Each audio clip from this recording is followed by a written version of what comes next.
बांग्लादेश में अवामी लीग और शेख हसीना वाजी दर हकीकत 7 सिस्टर स्टेट्स के भारत से जुड़े रहने की गारंटी शुमार किए जाते थे। चिकन नेक की सलामती का स्टैम्प पेपर समझे जाते थे, लेकिन अब ऐसा नहीं है। जुलाई इनकलाब का सैलाब भारत के ये दोनों असासे बहा ले गया है। यही वजह है कि भारत नए बांग्लादेश से सरासीमा है, जहां हर गुजरते लम्हे भारत के खिलाफ नारों की गूंज और बुलंद हो रही है। बांग्लादेश नेशनलिस्ट पार्टी के सरबराह तारिक रहमान जब गुज़श्ता दिनों 17 साला खुद साख्ता जिला वतनी काटकर ढाका पहुंचे तो 10 लाख लोग उनके इस्तकबाल के लिए सड़कों पर मौजूद थे। वालेहाना इस्तकबाल को कुछ लोग तारिक रहमान के मुतवक्के वज़ीर आज़म के तौर पर देख रहे हैं, जबकि जमात इस्लामी अपनी गैर मामूली पजीराई और जुलाई इनकलाब के बतन से जन्म लेने वाली नई पार्टी हसनात अब्दुल्ला की नेशनल सिटीजन पार्टी भी इंतखाबी दौड़ में मौजूद हैं। इस तमाम तर सूरत हाल में सबसे अहम सवाल यह है कि आज के बांग्लादेश में इंडिया के लिए क्या बचा है, और क्या इस सवाल का जवाब शेख हसीना की बांग्लादेश को हवालगी में पहना है। आखिर भारत हसीना वाजिद को वापस करके बांग्लादेश में अपने असासे बचाने को क्यों तैयार नहीं? शेख हसीना के लिए इंडिया एक रियासत से दुश्मनी क्यों मोल ले रहा है? इस पर बात करेंगे। हमारे साथ मौजूद हैं बैनुल अक़वामी उमूर के माहिर प्रोफेसर हुसैन आलम साहब। बहुत शुक्रिया प्रोफेसर हुसैन आलम साहब। 12 फरवरी के आम इंतखाबात करीब आ रहे हैं, और जो मुल्क कल तक बांग्लादेश के वजूद का जामिन था और उसकी परवरदा जमात मुकामी सियासत की जान थी, आज इंडिया और अवामी लीग दोनों खेल के मैदान से बाहर हैं। नेक्स्ट बांग्लादेश में आप इंडिया को कहाँ देख रहे हैं? Thank you very much. ऐसा है कि जब हम बात करते हैं ना बांग्लादेश के मौजूदा सिनेरियो में, तो ये सिचुएशन एक ऐसी सिचुएशन है कि जिसके अंदर पाकिस्तान फायदा उठा सकता है, लेकिन ये बहुत लंबी एक्सपेक्टेशन ना रखें। जो करना है आप अगले आने वाले 4-6 महीने के अंदर करें। अदरवाइज ये है कि भारत की डिपेंडेंसी बहुत ज्यादा है। जैसे आपने चिकन नेक के अंदर, ये जो पार्टी भी इसके अंदर आएगी वो अपना एजेंडा लेके आएगी, और बीएनपी जो है, जो कि इस टाइम पॉपुलर जमात है, तो मेरा ख्याल है कि शायद जमात इस्लामी उसको ज्वाइन करने के बाद या नेशनल सिटीजन पार्टी किसी एक के साथ, दोनों का अलायंस जो है फितरी तौर पे और जरूरी भी है। तो भारत इसको इस पॉइंट ऑफ व्यू से देख रहा है कि वहाँ एक कमजोर हुकूमत बने, जबकि आइंदा आने वाले टाइम में अगर पाकिस्तान देखता है इसको, तो तिजारत और आपसी ताल्लुकात, लोगों के ताल्लुकात, और पाकिस्तान ने जिस तरह 17 साल बर्दाश्त किया है उस होस्टाइल पॉलिसी को, वो अगर पाकिस्तान निकलना चाहता है इससे, तो यकीनी बात है कि हम उस गवर्नमेंट को सपोर्ट करेंगे जो प्रो पाकिस्तान और प्रो इस्लाम होगी। और वो दो पार्टियां हैं जो बीएनपी और जमात इस्लामी है। तो सिटीजन पार्टी का अभी तक बहुत ज्यादा हमें नहीं नजर आ रहा। तो अगर ये हो जाता है तो मेरा ख्याल है कि भारत जो है उसको फिर एक लंबा टफ टाइम इस खित्ते में मिलेगा। अच्छा, भारत बांग्लादेश में अपने तबाह होने वाले स्टेट्स को नए सिरे से तामीर करने की कोशिश में है, और वो बांग्लादेश नेशनलिस्ट पार्टी से ताल्लुकात भी उस्तवार कर रहा है। क्या ऐसा मुमकिन है कि बीएनपी के एजेंडे में इंडिया के लिए कोई जगह बन पाए?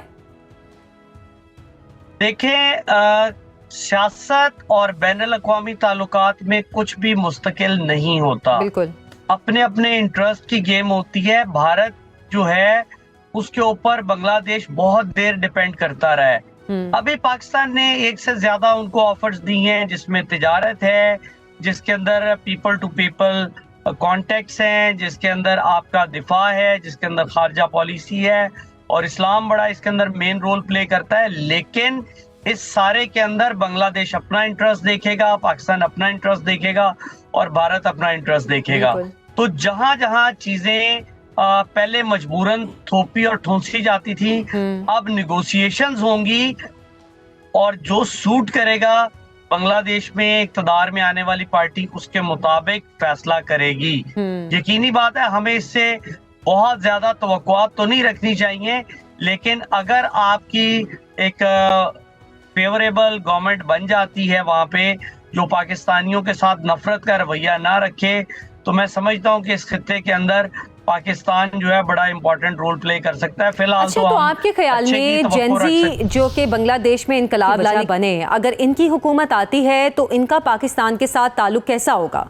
देखें, जेनजी की अगर बात करते हैं तो इसके अंदर जमात इस्लामी की जो स्टूडेंट यूनियन है, उसने 5 यूनिवर्सिटियों के अंदर क्लीन स्वीप किया था, और बाकियों में कोलिशन थी।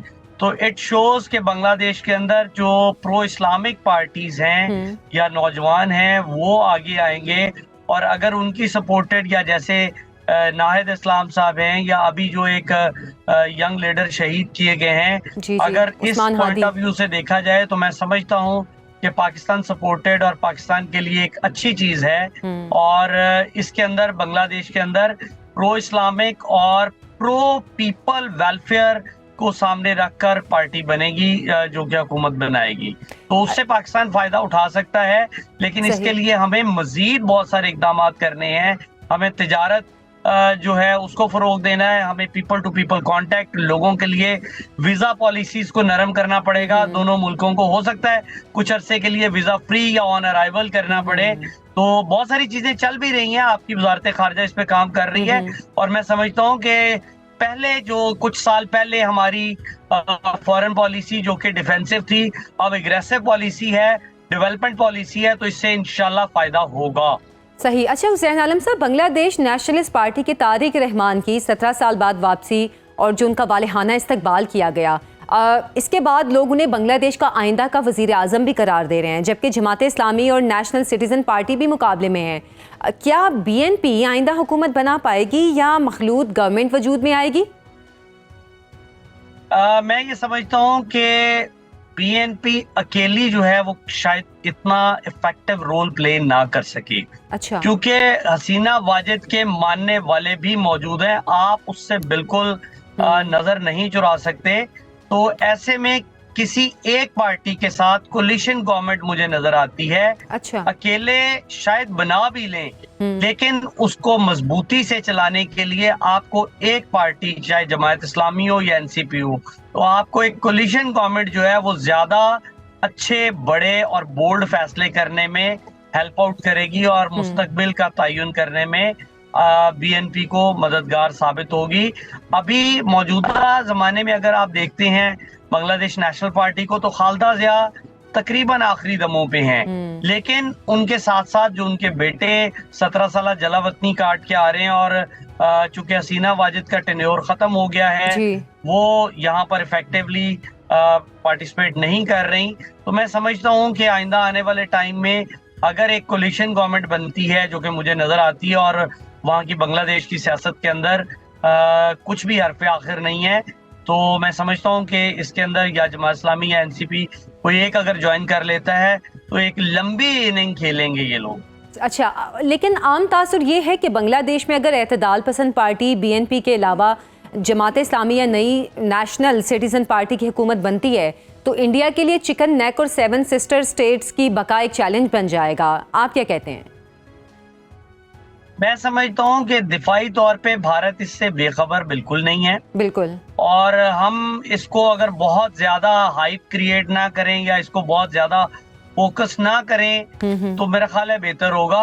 हमें जिन चीजों को फोकस करना है वो है फ्यूचर के को लेके जो ताल्लुकात हैं। हम ऐसे ही है जैसे हम कहें कि जी बांग्लादेश के अंदर हमारी गवर्नमेंट है, कोई किसी की गवर्नमेंट नहीं होती। हम इसको अगर इस तरह देखें कि ये एक लेटरेंस है और भारत भी यकीनन इससे गाफिल नहीं है, तो आइंदा आने वाले वक्त के अंदर ये डेटरेंस जो है ये यहीं तक रहे और ज्यादा फोकस जो है आपकी तिजारत, लोगों के ताल्लुकात आपस के, सियासी रवाबत और जो फ्यूचर को लेके आपके MOUs हैं, आप उनको अगर फोकस कर लें तो मेरा ख्याल है कि आपकी जगह खुद ब खुद बनती जाएगी।